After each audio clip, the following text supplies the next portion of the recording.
அஸ்ஸலாமு அலைக்கும் வரஹ்மத்துல்லாஹி வபரகாத்துஹு. அந்நஹ்வுல் முஸ்ததாப் என்ற கிதாபின் வழியாக அதிலுள்ள கேள்வி பதில்களை நாம் பார்த்து வருகிறோம். அடுத்ததாக கேட்கப்பட்ட கேள்வி என்னவெனில், நஹ்வு என்று இந்த கலைக்கு பெயர் வைக்க காரணம் என்ன என்று ஆசிரியர் இதில் கேள்வியாக தொகுத்துள்ளார். அதற்குரிய பதில் என்னவென்றால், அலி ரதியல்லாஹு அன்ஹு அவர்கள் அபுல் அஸ்வத் ஸாலிம் இப்னு அம்ர் இப்னி சுஃபியான் அத்-ஒலி அவர்களிடத்தில் இல்முன் நஹ்வை தொகுக்குமாறு கூறினார்கள். அவருக்கு இல்முன் நஹ்வை பற்றி விளக்கமும் அளித்திருந்தார்கள். இஸ்முனா என்ன, ஃபியல்னா என்ன, ஹர்ஃப்னா என்ன என்று அவருக்கு கற்றுக் கொடுத்தும் இருந்தார்கள். அதற்கு பிறகு இந்த வழிமுறையை நீ பின்பற்றிக்கொள், நீ கடைபிடித்துக்கொள் என்று கூறினார்கள். அதன் காரணமாகவே இதற்கு நஹ்வு என்று பெயர் சூட்டப்பட்டது அப்படின்னு சொல்லி இந்த கேள்வி பதிலில் ஆசிரியர் குறிப்பிடுகின்றார். சரி, சுஆலுன் மா சபபு தஸ்மியதி ஹாதல் இல்மி பின் நஹ்வி. நஹ்வு என்று இந்த கலைக்கு பெயர் வைக்க காரணம் என்ன? இதுதான் கேள்வி. அதற்குரிய பதில் ஜவாப், சபபு தஸ்மியதிஹி பின் நஹ்வி. நஹ்வு என்று இதற்கு, அதாவது ஹாதல் இல்ம் இந்த கலைக்கு பெயர் வைக்க காரணமாகிறது.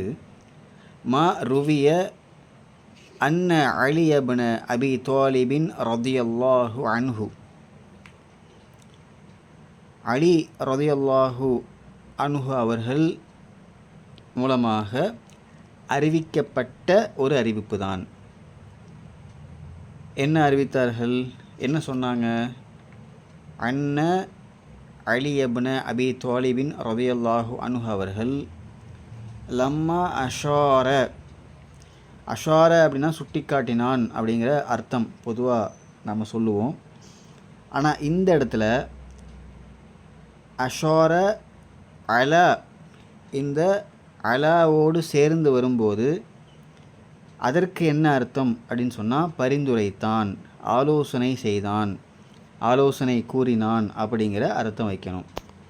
அப்போ இந்த இடத்துல அஷார அப்படிங்கிறதுக்கு ஆலோசனை கூறினார், பரிந்துரைத்தார் அப்படிங்கிற அர்த்தம்.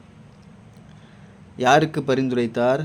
அலா அபில் Aswathi Salim ibn Amr ibn சுஃபியான அத்-ஒலி அவர்களுக்கு அறிவித்தார், அவர்களுக்கு ஆலோசனை கூறினார், அவர்களுக்கு பரிந்துரை செய்தார். எதை பரிந்துரை செய்தார்? ஐயதா, வதா அப்படின்னா வைத்தான் அப்படிங்கிற ஒரு அர்த்தம் இருக்குது. அதே மாதிரி அல்லஃப அப்படிங்கிற ஒரு அர்த்தமும் இருக்குது, தொகுத்தான் அப்படிங்கிற ஒரு அர்த்தமும் இருக்குது.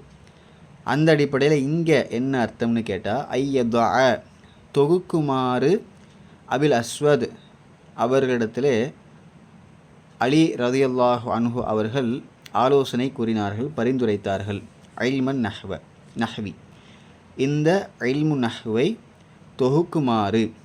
ஐயதா இல்மன் நஹ்வி, இல்மு நஹ்வை தொகுக்குமாறு அபில் Ashwath Salim ibn Amr ibn சுஃபியான அத்-ஒலி அவர்களுக்கு பரிந்துரை செய்தார்கள், ஆலோசனை கூறினார்கள். قال له بعد أن علمه الاسم والفعل والحرف. இஸ்மையும் ஃபியலையும் ஹர்ஃபையும் அவருக்கு கற்றுக் கொடுத்த பின்னர் அவரிடத்திலே கூறினார்கள். காலலஹு அவரிடத்திலே கூறினார். யார்? அலி ரலியல்லாஹு அன்ஹு அவர்கள் அபில் அஸ்வத் அவர்களிடத்தில் கூறினார்கள். எப்போ? பாத அன் அல்லமஹு, அதை கற்றுக் கொடுத்த பின்னர். எதை? அல் இஸ்ம வல் ஃபிஅல வல் ஹர்ஃப, இஸ்மையும் ஃபிஅலையும் ஹர்ஃபையும் கற்றுக் கொடுத்த பின்னர் கூறினார்கள். அப்போ இஸ்முனா என்ன, ஃபிஅல்னா என்ன, ஹர்ஃப்னா என்ன அப்படிங்கிற சுருக்கமான விளக்கத்தை இங்கே கொடுக்குறாங்க.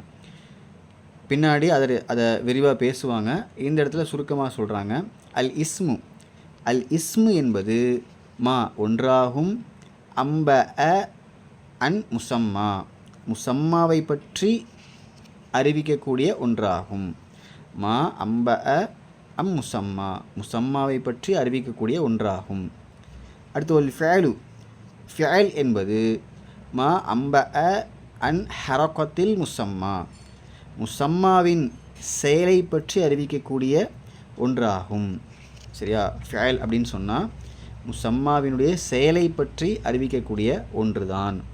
வல் ஹர்ஃபு, ஹர்ஃப் என்பது மா அம்ப அன் மஅனா ஒரு அர்த்தத்தை பற்றி அறிவிக்கக்கூடியதாகும். அன் ஃபி கைரிஹி அது அல்லாதவற்றிலே, அது அல்லாதவற்றிலே அப்படின்னு சொன்னால் அதுக்குன்னு அந்த ஹர்ஃபுக்குன்னு தனித்த அர்த்தம் கிடையாது, வேறு ஏதாவது வார்த்தையோடு சேர்ந்து தான் அர்த்தம் தரும். அதை தான் இங்கே சொல்ல வராங்க. பின்னாடி அதனுடைய கேள்வி பதில்களில் விரிவாகவும் பேசுவாங்க. சரியா, சரி. அடுத்தது ஒரு ரஃப்உ, ரஃபஉ அப்படின்னு நம்ம வாசிக்கக்கூடாது, அர் ரஃப்உ. சரியா, சரி. நடு எழுத்தில் சுக்கூன் தான் வரணும். வர் ரஃப்உ, வர் ரஃப்உ, ரஃப் என்பது லில் ஃபாயிலி ஃபாயிலுக்கு உரியதாகும். ஒமஷ்தபஹ பிஹி அதோடு ஒத்திருக்கக்கூடியவையும், அதோடு ஒத்திருக்கக்கூடியவையும் ஒப்பாக இருக்கக்கூடியவைகளுக்கும் உரியது. ஒன் நஸ்பு, நசபு அப்படின்னு வாசிக்கக்கூடாது, ஒன் நஸ்பு லில் மஃஊலி மஃஊலுக்கு உரியதாகும். நஸ்பு அப்படிங்கிறது மஃஊலுக்கு உரியது. ரஃபா எப்படி ஃபாயிலுக்கு உரியதோ ஃபாயிலுக்கு ரஃபா தான் வரும். ஓகேவா, அதே மாதிரி மஃஊலுக்கு நஸ்பு தான் வரும். ஒன் நஸ்பு லில் மஃஊலி மஃஊலுக்கு உரியது. ஒமா ஹமல அலைஹி அதை சுமக்கக்கூடியவைகளுக்கும் உரியது, அதை சுமக்கக்கூடியவைகளுக்கும் உரியது. சரி. ஒல் ஜர்ரு, ஜர்ரு என்பது லில் முதாஃபி முதாஃபுக்கு உரியது. ஒமா யுனாசிபுஹு அதை போன்றவற்றிற்கும் உரியது. சரியா, அதற்கு ஒப்பாக அல்லது அதற்கு பொருத்தமானவற்றிற்கும் உரியது. சரி, இந்த இடத்துல அடுத்ததாக இது வரைக்கும் சொல்லிட்டாங்க. இந்த இஸ்மு ஃபேலு ஹர்ஃபு அப்படின்னா என்னங்கிற சிறு விளக்கத்தை சொல்லியிருக்கிறாங்க. இப்போ நம்ம இங்கேருந்து வருவோம். சரியா, ஏன்னா இது இதனுடைய விளக்கம் தான். இந்த விளக்கத்தை ஒரு ஓரமாக வச்சுக்கோங்க. இப்போ இங்கே மேலே என்ன சொல்லியிருக்கிறாங்க, இங்கேருந்து பார்த்தீங்கன்னு சொன்னால் தெரியும். அலி ரதியல்லாஹு அன்ஹு அவர்கள் லம்மா அஷார பரிந்துரைத்த போது ஆலோசனை கூறினார்கள். சரியா, என்ன ஆலோசனை கூறினார்கள், என்ன பரிந்துரைத்தார்கள், யாருக்கு சொன்னாங்க? அல அபில் Aswathi Salim ibn Amr ibn சுஃபியான அத்துஅலி அவர்களுக்கு ஆலோசனை வழங்கினார்கள், பரிந்துரைத்தார்கள். ஐயதா தொகுக்குமாறு, எதை தொகுக்குமாறு? இல்மன் நஹ்வி இல்மு நஹ்வை தொகுக்குமாறு. அதற்கு பிறகு கால லஹு பஅத அன் அல்லமஹுல் இஸ்ம வல் ஃபிஅல வல் ஹர்ஃப இஸ்மையும் ஃபிஅலையும் ஹர்ஃபையும் அவருக்கு கற்றுக் கொடுத்த பிறகு அவரிடத்திலே கூறினார்கள். அதற்கு பிறகு நாம் எங்கே வரணும்னா இந்த இடத்துக்கு வந்துடணும். சரியா, சரி. உன்ஹு, இந்த உன்ஹு அப்படிங்கிறதுல ஆரம்பத்தில் அலிஃபுக்கு மேலே ஹம்ஸா போட்டிருக்காங்க, அந்த ஹம்ஸா வராது. சரியா, உன்ஹுல அலிஃப் தான் வரும். நஹா என்ஹு அதிலிருந்து வந்தது தான் அம்ரு ஃபேலு உன்ஹு அப்படின்னு சொல்கிறாங்க. சரியா, உன்ஹு. சரியா, உன்ஹு அப்படின்னு சொன்னால் பின்பற்றி கொள், கடைபிடி அப்படிங்கிறது அர்த்தம். சரியா, உன்ஹு ஹாதன் நஹ்வ, இந்த இடத்துல நஹ்வ அப்படிங்கிறது வழிமுறை. சரியா, வழிமுறையை அப்படிங்கிறது அர்த்தம். வழி அப்படிங்கிறது திசை அப்படிங்கிறது அர்த்தம். இந்த திசையை பிடித்துக்கொள், இந்த திசையை பின்பற்றிக்கொள், இந்த முறையை இந்த வழிமுறையை பின்பற்றிக்கொள் அப்படிங்கிறது அர்த்தம். சரியா, உன்ஹு பின்பற்றிக்கொள், ஹாதன் நஹ்வ இந்த வழிமுறையை பின்பற்றிக்கொள், யா அபுல் அஸ்வதி. சரியா, அபுல் அஸ்வதே இந்த வழிமுறையை பின்பற்றிக்கொள். அதனால தான் ஃபசும்மிய பிதாலிக்க, அதற்கு இல்மு நஹ்வ் என்று பெயர் சூட்டப்பட்டது. அதற்கு பெயர் சூட்டப்பட்டது அப்படின்னு இங்கே சொல்கிறாங்க. சரியா? இந்த காரணத்தினால்தான் ஃப சும்மிய, அதற்கு பெயர் சூட்டப்பட்டது, பிதாலிக்க, அதற்கு. சரியா? இந்த இல்மு நஹ்வுக்கு. சரியா? இதோட இந்த கேள்வி முடிஞ்சது, கேள்வி பதில். அடுத்த கேள்வி பதிலில் இன்ஷா அல்லாஹ் நாம் பார்ப்போம். அஸ்ஸலாமு அலைக்கும் வரஹ்மத்துல்லாஹி வபரகாத்துஹு.